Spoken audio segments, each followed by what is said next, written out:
اسرائیل پر Hamas کے حالیہ حملوں نے ملک کی سیکورٹی اور دفاعی نظام کی اہم کمزوریوں کو بے نقاب کر دیا ہے، جس کی وجہ سے اسرائیلی عوام میں ریاستی نظام پر اعتماد میں کمی آئی ہے۔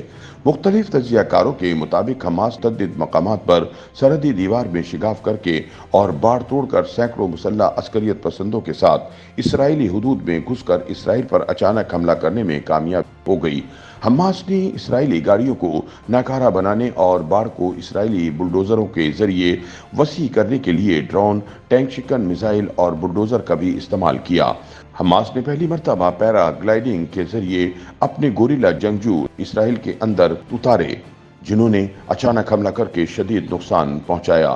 حماس نے نہ صرف مواصلاتی مراکز اور اہم مقامات کو نشانہ بنایا بلکہ کئی اسرائیلی فوجیوں اور شہریوں کو یرغمال بھی بنا لیا۔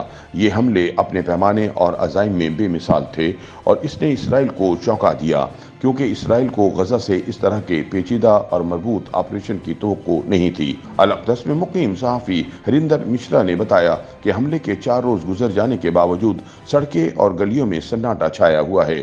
لوگ گھروں سے باہر نہیں نکل رہے ہیں، دفاتر، اسکول اور بازار وغیرہ سب بند پڑے ہیں۔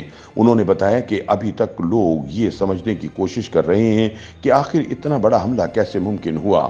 اسرائیل کو اپنی 2 باتوں پر بہت ہی فخر ہے، ایک تو اپنی فوج اور دوسری اپنی انٹیلیجنس پر۔ ساتھ ساتھ ایک اور چیز بھی ہے جس پر اسرائیل کو بہت فخر ہے اور وہ ہے اعلیٰ ٹیکنالوجی، جسے وہ ایکسپورٹ بھی کرتا ہے۔ مشرا کے مطابق مقامی لوگوں کا کہنا ہے کہ حالیہ حملوں کی وجہ سے اسرائیلیوں کی اپنی فوج، انٹیلیجنس اور اپنی ٹیکنالوجی پر اعتماد کو دھچکا لگا ہے۔ اسرائیلی عوام یہ جاننا چاہتے ہیں کہ یہ سب کچھ کیسے ہوا۔ خیال رہے کہ اسرائیلی بارڈر کے وہ حصے جہاں سے حماس کے جنگجو غزہ سے اسرائیل میں داخل ہوئے، وہاں پر ایسی چوکیاں یا سیکورٹی رکاوٹیں موجود ہیں جہاں کوئی انسانی عملہ نہیں تھا۔ یہ چوکیاں جدید ترین ٹیکنالوجی کے ذریعے بارڈر پر نظر رکھتی ہیں اور وہاں پر کسی بھی قسم کی حرکت کو دیکھنے کے لیے کئی قسم کے سینسرز بھی نصب ہیں۔ ٹیکنالوجی کا یہ نظام حال ہی میں $1 ارب کی مالیت سے نصب کیا گیا تھا۔ اسرائیلی حکام کو یقین تھا کہ سینسرز کی مدد سے تیار کردہ یہ جدید سیکورٹی نظام غزہ سے کسی بھی قسم کی مداخلت کو روکنے میں کامیاب رہے گا، لیکن یہ نظام بری طرح ناکام ثابت ہوا۔ تجزیہ کاروں کے مطابق اب اسرائیل کے سیکورٹی نظام پر بھی سوالات اٹھائے جا رہے ہیں۔ اب جو خبریں باہر نکل رہی ہیں ان کے مطابق حماس کے جنگجو سیکورٹی بیریئر پر گزشتہ چند ماہ سے حملوں کے لیے اپنی ٹریننگ کر رہے تھے۔ ان کی ٹریننگ کے لیے بیریئرز پر جمع ہونے کے اس انداز کو اسرائیلی سیکورٹی حکام سمجھتے رہے کہ حماس کے اہلکار غزہ سے اسرائیل آنے والے فلسطینیوں کے لیے زیادہ سہولتیں اور زیادہ تعداد میں اجازت نامہ حاصل کرنے کے لیے مذاکرات کی کوشش کر رہے ہیں۔ اسرائیلی حکام فلسطینیوں کی سیکورٹی چوکیوں پر ہونے والے اجتماع کو سمجھنے میں مکمل طور پر ناکام رہے۔ اس طرح اسرائیل کا دفاعی، انٹیلیجنس اور جدید ٹیکنالوجی کا نظام مکمل طور پر ناکام رہا۔ دیگر تجزیہ کاروں کا کہنا ہے کہ اسرائیل کی انٹیلیجنس سروسز حماس کی تیاریوں اور منصوبوں کا پتہ لگانے میں ناکام رہی، جس نے سرحد کے ساتھ اسرائیلی کارروائیوں کے بارے میں معلومات اکٹھی کرنے میں مہینوں نہیں تو سال گزارے تھے۔